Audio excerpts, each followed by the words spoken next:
주옵소서. 아멘. 다 같이 샬롬으로 인사하겠습니다. 샬롬, 샬롬.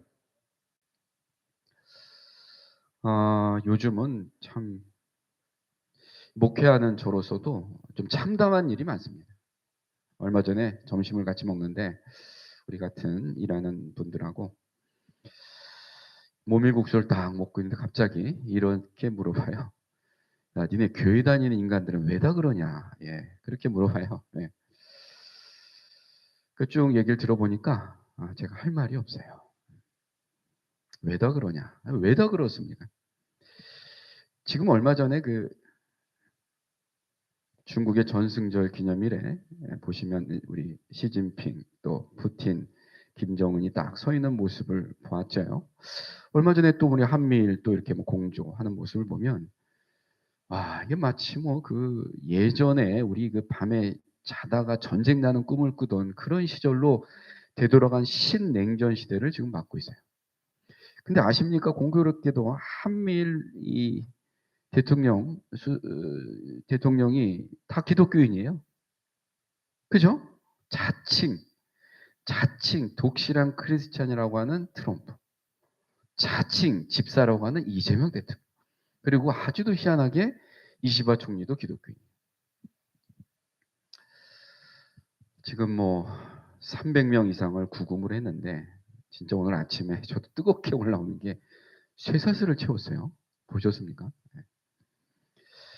야, 이게 지금 미국에다가 자기 나라 공장을 지어주겠다고 하고 있는 이 근로자들을 쇠사슬을 채워서 간다. 물론 이제 문제도 있었죠. 관광 비자로 들어와서 또 이렇게 슬쩍슬쩍 오랫동안 일하게 하는 관행이 있었으니까 그것도 할 말은 없지만 이 도대체 이런 나라에 이렇게 믿을 수 없는 나라에 어떻게 앞으로 투자를 하겠는가? 그러면서도 굉장한 크리스찬이라고 이야기를 하고 예배를 드리는 모습을 보면 정말 그 뜨거운 게 솟구칩니다. 대한민국 조창기도회라고 아십니까? 이게 미국의 조창기도회를 본따서 제3공화국 1963년에 우리나라도 진짜 믿는 이 실업인들이 모여서 대한민국 조창기도회를 열고 매년 대통령을 초청해서 예배를 드리고 하는데 그 회장이 서희건설 이봉관 회장이에요. 부회장이 누구냐? 국가교육위원회 이배용 권사입니다. 금고북이 얘기하는 그 권사예요. 도대체 정말 그리고 우리나라의 말만 들으면 아시는 그 유명한 목사님들 교회가 압수수색을 당하고 있습니다. 왜 그러냐? 그런 시점에 다 전화 통화를 한 게 더 발각이 됐어요.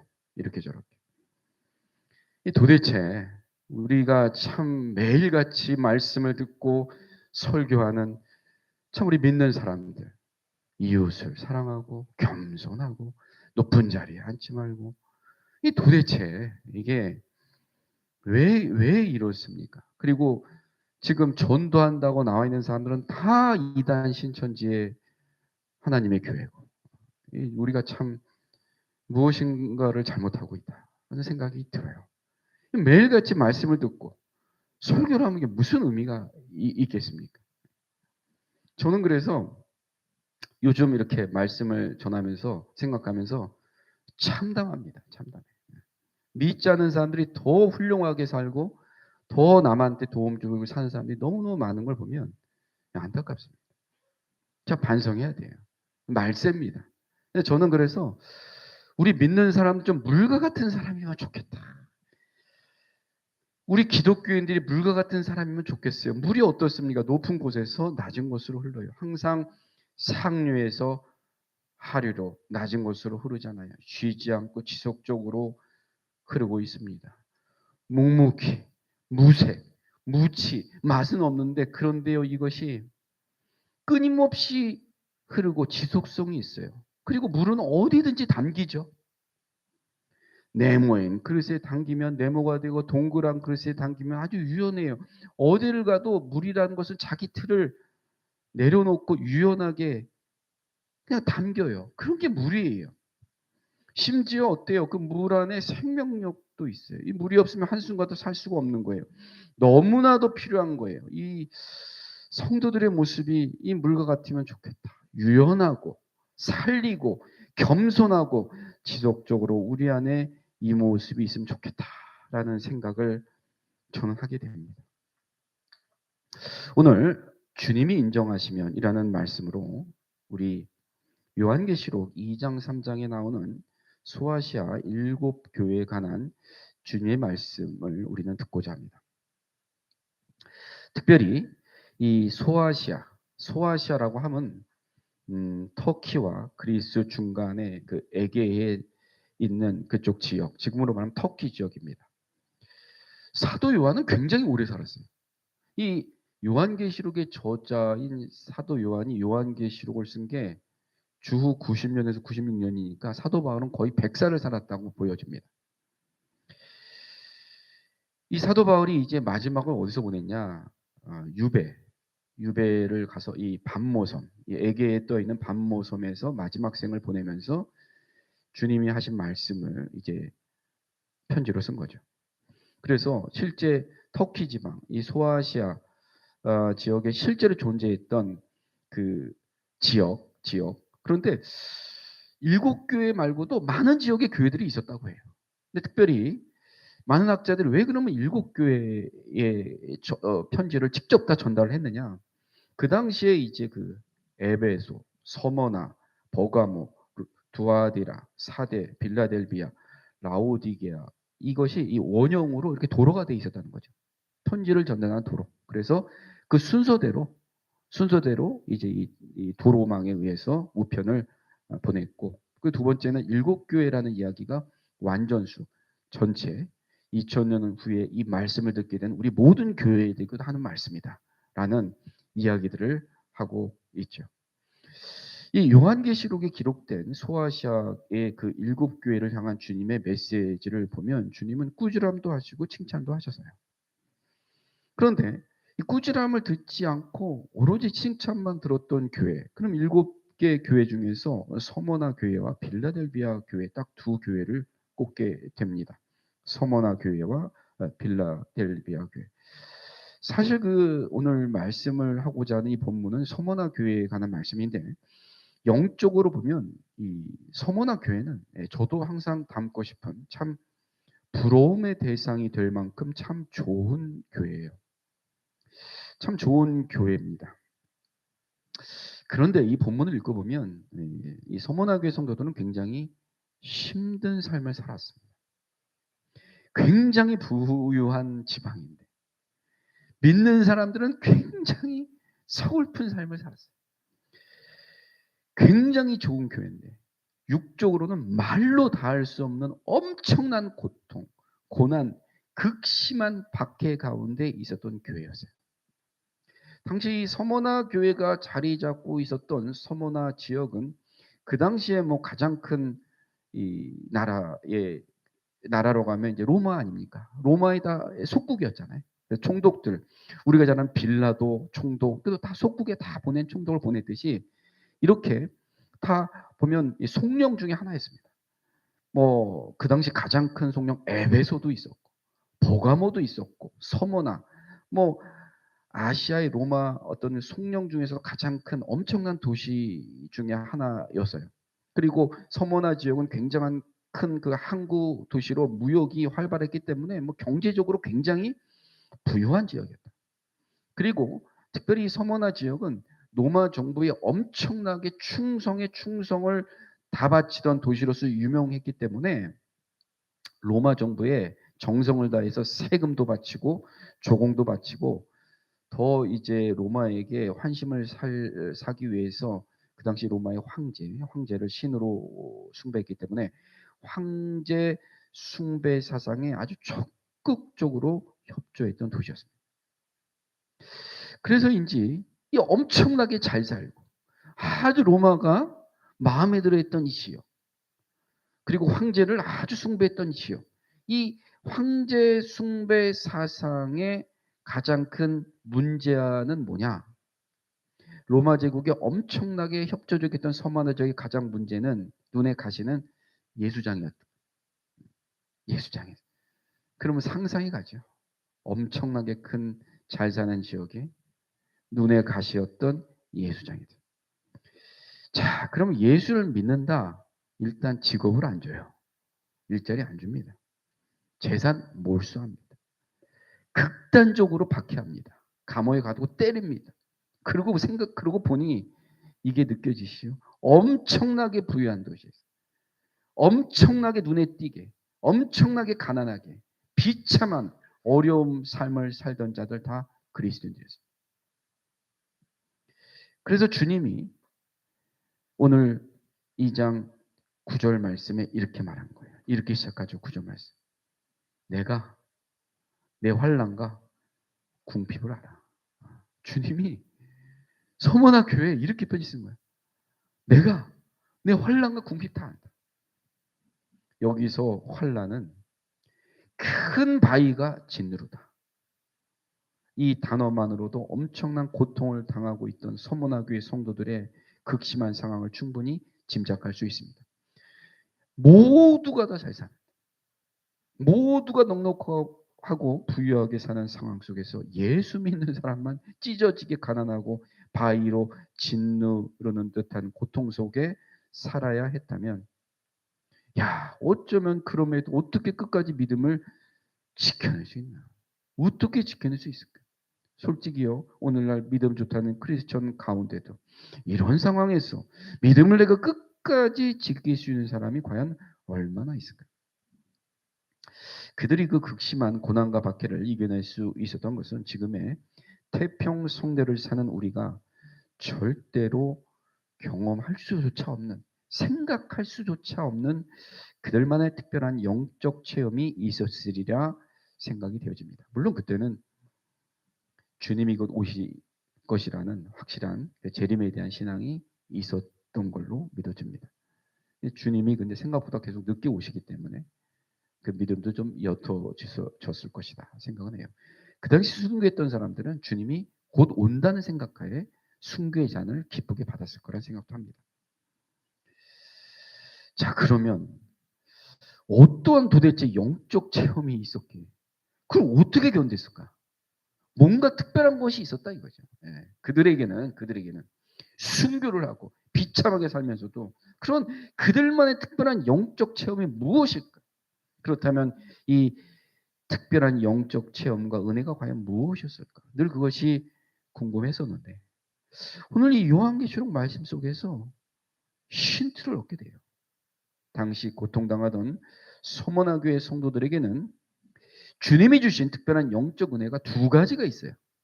첫째는 위로해 주심 혹은 격려해 주심. 오늘 9절 보세요. 내가 내 환난과 궁핍을 알거니와. 알아. 야, 안 돼요. 주님.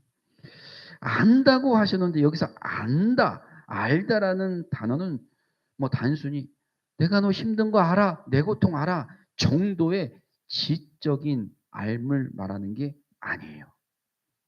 이 단어와 비슷한 의미를 가진 단어가 출애굽기에 나오는데 출애굽기 3장 7절 여호와께서 이르시되 내가 애굽에 있는 내 백성의 고통을 분명히 보고 그들이 그들의 감독자로 말미암아 부르짖음을 듣고 그 근심을 알고 여기서 쓰이는 안다는 단어는 히브리어의 야다입니다. 이것은 부부가 하나가 되어서 서로 아는 것처럼 친밀하게 아는 것을 뜻합니다. 부부가 서로 안다는 것은 단순히 지식적으로 아는 것을 뛰어넘어서 감정적, 감성적, 의지적, 전인격적으로 안다는 뜻인데 구약의 이 단어를 헬라어로 번역할 때 쓴 단어가 이 단어예요. 주님이 너희 서머나 교회, 너희 성도들의 모습, 그 환란의 모습, 서머나 교회의 환란과 궁핍을 알아. 라고 했을 때 그 안다입니다. 이 말씀이 고통 중에 있던 서머나 교회 성도들에게 얼마나 큰 위로가 되었겠습니까? 이 당시에는 말씀드렸죠. 주님이 곧 재림한다는 확신도 가지고 있었는데 좀만 참아. 내가 갈 거야. 그리고 다 알아. 얼마나 위로가 되었어요. 오늘 이 시대를 사는 우리 가운데도요. 이런저런 아픔과 고통 가운데 있는 사람들이 많습니다. 확히 틀려요. 정말 주위에 앉아 보시면 다 행복해 보이거든요. 나만 있는 것 같은데 내가 모르는 뜨거운 눈물을 다 흘리고 사는 게 우리 이웃이고 인생입니다. 그죠? 그런 분들에게 주님의 이 위로의 말씀이 간절히 들려지기를 바랍니다. 내가 너 힘든 것, 나를 위해 수고하는 거 다 안다. 두 번째, 주님은 그들을 아까 위로해 주셨다고 말씀드렸는데 두 번째는 인정해 주심으로 용기를 북돋아 주었습니다. 9절 말씀을 보면 참 이 하나님의 인정의 말씀이 놀랍죠. 서머나 교회를 향해서 말씀하십니다. 보세요. 내가 내 환난과 궁핍을 알거니와 하나님 이렇게 말씀하세요. 근데 진짜로 너는 엄청나게 부유해. 하나님이 인정을 합니다. 야, 하나님의 인정이에요. 내가 내 환난과 궁핍을 알거니와 실상은 너 엄청나게 부유해. 이거 하나님이 하신 말씀. 온 세상 사람들에게 손가락질 당하고 극심한 궁핍 가운데 있는 그들에게 주님은 이렇게 말씀하신 겁니다. 주님은 이렇게 말씀하죠. 내가 내 영안을 열고 봐봐. 너 절대로 가난하지 않아. 너는 정말 부유한 인생이다. 이 말씀이 그들에게 정말 큰 감동이었을 것입니다. 서머나 교회를 향해 주신 인정해 주신 말씀과 정반대의 말씀을 공교롭게도 주님은 편지를 써서 보내는데 어디 교회에 보냈을 것 같습니까? 책망만 들었던 교회 어디 교회입니까? 라오디게아 교회에게도 이 말씀을 했어요. 정말 책망만 한 교회. 우리 3장 10절 말씀 볼까요? 정말 책망과 꾸지럼만 줬던 라오디게아 교회 3장 이제 17절 말씀이에요. 17절 말씀. 정말 반대로 얘기합니다. 라오디게 이렇게 얘기해요. 내가 말하기를 나는 부자야 부요하여 부족한 것이 없다. 하나 내 곤고한 것과 가련한 것과 가난한 것과 눈먼 것과 벌거벗은 것을 너는 알지 못하노다. 정반대죠. 정반대의 말씀을 이 라오디게에 오늘 우리가 겉으로 보이는 풍요함만 바라보고 주님 앞에 아주 방심하였어요. 지금처럼 정말 우리 믿는 기독교인들이 빛과 소금의 역할을 전혀 감당하지 못하고 니네들은 도대체 왜 그러냐? 왜 그러냐? 정말 이렇게 영적으로 지극히 가난한 상태가 되어서 내 곤고한 것과 가련한 것과 눈먼 것과 벌거벗은 것을 알지 못하는도다 라는 책망을 들을까 두렵습니다. 이것을 피하기 위해서 주님이 우리에게 대안도 주시는 말씀이 이어지는 18절 말씀이에요. 내가 너를 권하노니 내게서 불로 연단한 금을 사서 부요하게 하고 흰옷을 사서 입어 벌거벗은 수치를 보이지 않게 하고 안약을 사서 눈에 발라 보게 하라. 바로 우리의 영안이 밝아져요. 아무리 사람들이 칭찬하고 떠들어도 우리가 안약을 사서 눈에 발라 영안이 밝아져서 주님께 이런 고백을 해야 합니다. 하나님, 저희는 영적으로 너무나 빈곤합니다. 세상의 소문만 무성할 뿐이지 저희는 영적으로 빈곤합니다. 오로지 우리는 하나님의 은혜만 바라보고 하나님의 은혜만을 구합니다. 사랑하는 성도님들, 이처럼 우리는 늘 우리의 영안이 열려져서 우리의 실상을 제대로 볼 수 있도록 하나님께 기도하고 깨어 있어야 합니다. 세상 누가 뭐라고 해도 너는 부유한 자야. 하나님께서 딱 인정했죠. 이렇게 인정받았던 서문화 교회처럼 우리는 하나님께 인정받았으면 좋겠어요. 인정받아야 합니다. 주님이 인정하심이 힘으로는 원동력이 됩니다. 이처럼 서문화 교회가 받았던 두 가지의 신비한 주님의 위로하심과 인정하심, 이걸로 버텨낼 수 있는 힘이 되지 않았겠습니까? 늘 공급받는 우리 모든 성도가 되었으면 좋겠습니다. 이처럼 요한계시록 2장과 3장의 7교회를 향한 주님의 메시지를 보면 우리가 이렇게 4대 교회, 빌라델비아 교회, 서머나 교회 하니까 무슨 이렇게 지어져 있던 교회당이라고 생각할 수도 있는데 그 당시 그런 교회당은 없었죠. 그러니까 지역에 있던 어떻게 보면 가정 모임 거처, 초소라고 생각하면 됩니다.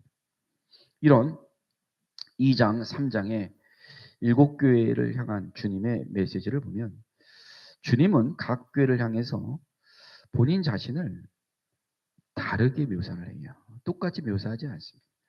처음에 편지를 썼을 때 주님 자신의 모습을 이제 표시하면서 편지가 시작이 되죠. 근데 각 7교회를 보면 주님 자신을 다르게 표시하는데 그 이유가 나중에 다 보면 말씀을 보다 보면 왜 이렇게 주님은 본인을 나타내는가를 우리가 알 수가 있어요. 보시면 이제 서머나 교회를 향해서 주님은 본인을 어떻게 나타내셨는지 보겠습니다. 2장 8절 말씀을 보면 이렇게 주님은 본인을 표현하십니다. 서머나 교회 사자에게 편지하라. 처음이며 마지막이요 죽었다가 살아나시니다. 나는 처음이요 마지막이고 죽었다가 살아나신 이다. 우리 12절 말씀 버가마 교회의 주님은 이렇게 나타나시잖아요. 버가마 교회 사자에게 편지하라. 좌우에 날쌘검을 가진 이다. 나는 이런 식으로 7교회 본인을 좀 다르게 나타내십니다. 자 보세요. 나는 처음이요 마지막이요 죽었다가 살아나신 이다. 여기는 두 가지의 의미가 있다고 볼 수가 있는데 첫 번째 처음이요 마지막은 뭐예요? 역사를 주관하시는 분. 나는 역사를 주관하시는 분, 그 하나님을 강조하신 것이고 두 번째는 죽었다가 살아나시다. 사망 권세를 이기는 하나님의 능력을 강조하는 것입니다. 특별히 죽었다가 살아났다. 사망 권세의 능력을 강조한 것은 그 당시 삶과 죽음은 매일같이 내일 내가 순교당할지도 모르는 그 극심한 사망의 고통에 있던 성도들에게 힘을 주고자 하신 말씀이다 라고 우리가 생각이 되어집니다. 정말 하나님은 극심한 고통 속에 있던 서머나교회 성도들 향해 이런 메시지를 통해서 힘을 주고자 하신 것 같아요. 나는 역사를 주관하는 자다. 생명을 주관하고 사망 권세를 깨뜨리는 자다. 죽음으로 끝나지 않고 부활하는 하나님이다. 그러니 너희들 힘들지만 그 육신의 죽음을 두려워하지 말고 나를 바라보고 힘을 얻어라. 우리가요 살면서 모두가 경험해 보셨지만 자꾸 사람에게 기대하게 되고 사람에게 위로받으려고 하면 거기에 중독이 돼요. 거기에 중독이 돼요. 제가 서두에 말씀드렸지만 정권이 바뀔 때마다 그 서희건설 회장은 계속 매간매직을 했어요. 언제부터 했냐? 계속 했어요. 3번 정권이 바뀔 때마다. 이게 중독이 되는 거예요. 중독이 됩니다. 내가 무엇을 잘못하고 있는지를 모르는 거예요. 사람에게 기대게 돼요. 사람에게 위로받아요. 하나님으로부터 오는 진정한 위로는 받지 못해요. 그렇게 되면 못한 채 사람에게 위로받는 것으로 만족해버리게 돼요. 그게 중요한 것은 진정한 능력자 되시는 주님으로부터 위로를 받아야 하는 이 평안을 받아야 돼요. 하나님이 주신 평안. 정말 내일 내가 정말 힘든 최악의 상황 가운데 있더라도 하나님이 주시는 평안 딱 받고 잠을 잘 수 있는 그 평안함을 하나님이 주실 줄 믿습니다. 주님은 서머나교회 성도들을 위로하시면서 2가지의 명령도 주십니다. 위로만 하시고 끝난 게 아니에요. 자, 우리 2장 10절 말씀입니다. 이런 말씀을 하십니다. 너는 장차 받을 고난을 두려워하지 말라. 볼지어다 마귀가 장차 너희 가운데서 몇 사람을 오게 던져 시험을 받게 하리니 너희가 10일 동안 환난을 받으리라. 내가 죽도록 충성하라. 그리하면 내가 생명의 면류관을 내게 주리라. 이 유명한 말씀이 이 서머나 교회에 주신 말씀이 죽도록 충성하라 면류관. 이 말씀이 여기에 나오고 있습니다. 자, 첫 번째 명령은 뭡니까? 고난을 두려워하지 말아라. 두 번째 명령은 내가 죽도록 충성하라. 고난을 두려워하지 마라. 죽도록 충성하라. 주님은 이 두 명령을 서머나 교회에 주시면서 이 명령을 잘 지키면 뭐라고 해요? 무엇을 주겠다? 생명의 관을 주겠다. 이것이 본문의 핵심입니다. 그러면 생명의 면류관을 주겠다. 라는 뜻은 무엇인가? 우리가 생각하는 그대로입니다. 이에 대해서 대부분의 모든 성서학자들은 공통적으로 하는 이야기가 생명의 면류관이 무엇이다? 영생을 가르친다. 그러므로 주님은 그들에게 영생을 주시겠다고 하신 말씀입니다. 이어지는 11절 말씀. 귀 있는 자는 성령이 교회들에게 하시는 말씀을 들을지어다. 이기는 자는 둘째 사망의 해를 받지 아니하리라. 여기서 둘째 사망이 첫 번째 죽는 거는 우리가 이렇게 육신으로 죽는 거고, 두 번째 죽는 거 무엇이에요? 영원히 죽는 거 아닙니까? 뭐예요 그러면? 구원받지 못한 자들이 받는 지옥의 형벌을 이야기하는 것이라면 이게 연결이 다 되는 거 아닙니까? 근데 이 말씀을 묵상하다가 의문이 생겼어요. 둘째 사망, 구원받지 못한 자들이 받는 지옥의 형벌. 그렇다면 우리가 극심한 고통에 불로 연단 먹고 고통당하면서 그것을 이겨야만 구원을 받는 것인가? 우리가 어렸을 때, 저도 참 어렸을 때 휴거라는 책을 읽었어요. 기억하세요? 휴거에 보면 내가 순교를 당해야지만 휴거되는 모습이 나오거든요. 그래서 항상 어릴 때 생각하는 거예요. 야, 어떻게 그러면 순교를 당해야 좀 안 아프게 순교를 당해야만 휴거를 당하거든요. 그게. 그러면 우리 믿는 사람도 결국은 이런, 그 당시에는 공산당이 와서 또 예수님 사진 놓고 지나가지 않으면 죽인다고 할 것인가, 이런 생각 많이 했지 않습니까? 어떻게 순교를 당할까라는 굉장한 공포스러운 경험이 있었던 게 기억나요. 근데 이 말씀을 보면 결국은, 그렇다면 우리가 극심한 고통의 불로 연담하고 고통당하면서 그것을 이겨내야지만 구원을 받는 것인가? 아니 근데 내가 로마서를 보니까 구원은 뭘로 받아요? 은혜로 받는다고 했고, 근데 왜 주님은 이 극심한 고통 속에 있는 사람들에게 은혜로 좀 구원해 주시면 되는데 그것을 이겨내고 극복하면 영생을 주겠다고 약속하시는 것일까? 이것이 무슨 의미입니까? 중요한 세 가지를 깨닫게 되는데, 첫째는 우리의 시선을 현재의 고통에서 영혼으로 옮겨야 한다는 것이에요. 우리가 정말 엄청난 고통을 당할 때는 우리의 시선이 온통 지금 현재 어려움에 쏠리기 쉽습니다. 요한계시록을 읽다 보면 주님이 7교회 중에서 놀랍게도 생명의 면류관을 주겠다고 약속한 교회는 딱 한 교회, 서머나 교회밖에 없어요. 없어요. 우리가 고통 중에 있을 때, 고통당하는 현실에만 몰두하면 절대 그 고통을 어떻게 이겨내겠습니까? 이길 수가 없어요. 지금의 우리의 눈을 지금이 아니라 좀 영혼으로 돌릴 때 현재의 고통을 이겨내는 능력을 얻을 줄 믿습니다. 이거는 현실에서 그래요. 지금 내 앞에 엄청나게 큰 문이 딱 버티고 있어요. 뭐 도저히 이 문을 열고 나갈 수 없는데, 그럴 때는 어떻게 해야 돼요? 엄청 뒤로 뛰어가서 멀리서 문을 보시면 보여요? 문 옆으로 갈 길도 보이고 저 위도 보이고 뒤도 보인다. 앞에서 보면 아무것도 안 보여요. 그러니까 그때는 어떻게 해요? 좀 걸으세요.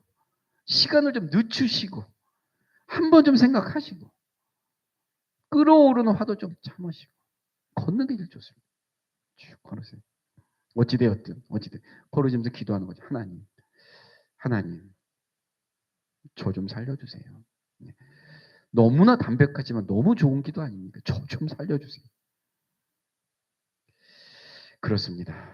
두 번째는 우리에게 닥치는 고통이요, 이 공동체를 향한 고통인 경우가 많아요. 의외로. 이 요한계시록 2장 10절을 보면 너희 가운데서라는 말이 있어요. 너가 아니고 너희 가운데. 그럼 우리 세서부 중앙교회 예배드리는 가운데서 몇 사람을 옥에 던져 시험을 받게 한다는 말씀을 하거든요. 이 말씀에서 너희 가운데서라는 복수형을 쓰고 있습니다. 이 표현은 서머나교회 공동체를 가르칩니다. 여기서 우리가 깨달아야 할 것은 마지막 때 사탄이 공격하는 대상은 우리 개인이기도 하지만 주로 교회라는 거예요. 교회가 무너지는 교회가. 따라서 우리는 나 혼자만 고통당하고 있다고 생각할 것이 아니라 어떤 문제가 있을 때 아주 공동체적으로 대처해야 할 줄 압니다. 그래서 제가 서두에 우리 성도들이 좀 물과 같아야 돼요. 그렇죠? 유연하고 좀 섞이고 이해하고 이래야 돼요.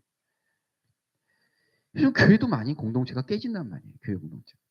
큰 거로 깨지는 게 아니라 정말 어이없는 일들로 교회가 무너집니다. 보세요. 너희 가운데 몇 사람이 옥에 던져 시험 받게 된다는 것은 특별히 고통받는 공동체 중에서 특별히 더 힘들게 고통받는 누군가가 있다는 말씀. 그래서 우리는 어려움을 당하고 있는 고통에 내가 처해져 있을 때 지금 이런 생각을 해야 돼요. 누군가는 나보다 더 힘든, 더 극심한 고통을 당하고 있다는 사실을 기억해야 합니다. 나만 그렇게 힘든 게 아니란 말씀이에요. 셋째, 우리의 고통이 하나님의 살아계심을 증거하는 때로는 도구가 된다는 사실입니다. 요한계시록과 관련해서 마르바돈이라는 신학자가 약할 때 기뻐하라 라는 책을 썼어요. 그 책을 보면 저자가 대학원 시절에 유대인 철학자에게 강의를 들었다고 합니다. 그 유대인 철학자는 유대인 랍비들이 이제 전하는 미드라시, 미드라시 하면 뭐 해설된 성경 뭐 이렇게 이야기할 수 있죠. 미드라시를 가지고 창세기 22장에 나오는 우리가 잘 아는 아브라함이 아들 이삭을 바치는 사연을 설명했다고 합니다. 미드라시는 이제 이렇게 기록이 되었다고 해요. 아브라함이 하나님께 물었다. 제가 왜 이 일을 겪어야 했나요? 제 충성심을 알아보기 위해 굳이 이 시험을 꼭 필요로 하셨습니까? 하나님이 대답하셨다. 아니다. 나는 너를 시험할 필요가 없었다. 그러자 아브라함이 말했다. 그렇다면 제 자신의 충성심을 검증하기 위해 저에게 시험이 필요했나요? 하나님이 다시 대답하셨다. 아니다. 그럼 하나님 도대체 무엇 때문에 제가 이 엄청난 일을 겪어야 했나요? 아브라함이 하나님께 물었다. 하나님이 대답하셨다. 열방에게 증거하기 위해서다. 그래서 믿음의 조상이 된 거 아닙니까? 하나님은 왜 우리를 아니 나로 하여금 그 죽을 것 같던 터널을 거쳐 나오게 하셨을까? 그 과정을 통해 내가 절망 가운데 있는 수많은 사람들에게 하나님이 오늘도 일하고 계신다는 사실을 증거하는 도구로 쓰이고 있다고 믿습니다. 참 희망도 가졌고 계획도 세웠던 2025년 벌써 4분의 3이 지나가세요. 정말 세월이 날아가는 것 같습니다. 이제 3개월 남았습니다. 사랑하는 성도님들, 지금 혹여라도 어려움을 겪고 있습니까? 두 가지 사실을 기억하십시오. 그것은 오늘 2장 10절 말씀을 보니까 환난을 받는데 10일 동안 받는다는 말씀을 꼭 써놓으셨어요. 무슨 말씀이에요? 그것은 영원하지 않다. 곧 끝난다. 곧 끝난다. 열흘입니다. 곧 끝납니다. 지금 겪고 있는 고통이 영원처럼 힘들지만 반드시 지나가고 반드시 끝이 옵니다. 이 사실을 꼭 기억해야 합니다. 그리고 우리가 붙잡아야 할 것이 있습니다. 지금의 고통을 통해서 언젠가는 누군가에게 위로가 되고 열방의 하나님이 하나님 되심을 증거하는 도구가 될 것이라는 믿음입니다. 이 믿음이 우리에게 필요합니다. 그러니 우리는 고통당할 때 나의 시선을 현재에만 두지 말고 영원하신 하나님, 처음과 끝을 주관하시고 죽음과 생명을 관장하시는 능력이 하나님께로 옮겨야 합니다. 또한 내 고통과 내 아픔에만 집중하지 말고 주변에 나보다도 고통당하는 자, 또 정말 병으로 고통당하고 힘든 우리 사랑하는 권사님, 집사님들 위해서 그래도 내가 더 건강할 때 기도해야 되지 않겠습니까? 나보다도 절망적인 자들의 있음을 기억하시고 할 수만 있다면 그들에게도 좀 시선을 돌리십시오. 전화도 하시고 맛있는 것도 사가지고 가시고 그것도 자꾸 하셔야 합니다. 그래서 지금 나의 고통이 그들에게 위로와 격려가 되는 인생이 됐으면 좋겠습니까? 이 소망 붙들고 현실의 어려움을 능히 이겨내는 우리 성도님들이 되었으면 좋겠어요. 이 말씀을 뵙겠습니다. 우리가 참 이 소모나 교회의 모습을 보면서 좀 마음속에 있는 건 뭐냐면 야 내가 이렇게 신앙생활을 50년, 60년, 70년 했는데 왜 신앙이 성장하지 않고 맨날 그 자리에 있을까? 그리스도인들이 이 시대에 아이러니 중에 제일 큰 아이러니가 뭐냐면요. 내 삶의 주인이 하나님이 아니에요. 내 삶은 내 거야. 내가 하고 싶은 대로 하고, 내가 보고 싶은 대로 보고, 듣고 싶은 대로 듣고, 그냥 그렇게 내 마음대로 내가 주인 되어서 내가 하고 싶은 대로 살아요. 근데 그 결과 어려운 일 만나잖아요? 그럼 이렇게 합니다. 하나님 왜 나한테 이렇게 하셨어요? 하나님의 주권을 아이러니하게 굉장히 인정하지만 내 삶에서 하나님의 주권은 거절하고 그런 이중적인 태도들이 사실 나에게 있어요. 하나님의 뜻을 알기 위해서 금식하고 기도하고 이웃을 내 몸까지 사랑하라. 이 말씀을 이루기에 원수를 사랑하려고 노력해보고 뭐 이런 게 전혀 아니고 하나님 제가요 이 원수에게 마음이 상했어요. 상한 내 마음 좀 위로 좀 해주세요. 위로받고 끝내버리고 복음을 좀 전해라. 아 복음 전하기 무서워. 실은 제 마음 좀 알아주세요. 헤아려 주세요. 사랑하는 성도님들 미안하지만요 하나님은요 내 상황을 역전시키기 위한 수단으로 하나님을 사용하는 거 크기도 들어주지 않습니다. 그걸 보시기 바랍니다. 오늘 서머너게 성도님들에게 주었던 위로하심과 인정하심. 사랑하는 성도님들 이 말씀이 힘이 되길 원합니다. 그리고 이 정말 삐뚤어진 세상 빛과 소금 역할을 감당하고요. 착한 행실을 통해서 제발 하나님의 영광을 높이 올려드리는 우리 좀 믿는 사람들의 자존심을 세우는 우리 모습이 되기를 간절히 소원합니다. 사랑의 하나님 은혜를 감사드립니다. 오늘 참으로 연약하고 때로는 비참하고 힘든 삶이었지만 하나님께서는 세상 무엇보다도 크다고 칭찬하신 이 소모나 교회에 주신 말씀 죽도록 충성하라. 생명의 멸류관을 주겠다고 하신 이 귀한 말씀 우리가 이 말씀을 새겨듣고 때로는 힘들고 어려운 세상 가운데 하나님의 인정해 주심과 위로하심이 힘이 됩니다. 좋은 길이지만 십자가의 길을 옆에 앉아있는 사랑하는 성도들과 함께 힘있게 자기 십자가를 지고 저천성까지 이룰 수 있는 복된 믿음의 자리에 설 수 있도록 도와주시옵소서. 예수 이름으로 기도드렸습니다. 아멘.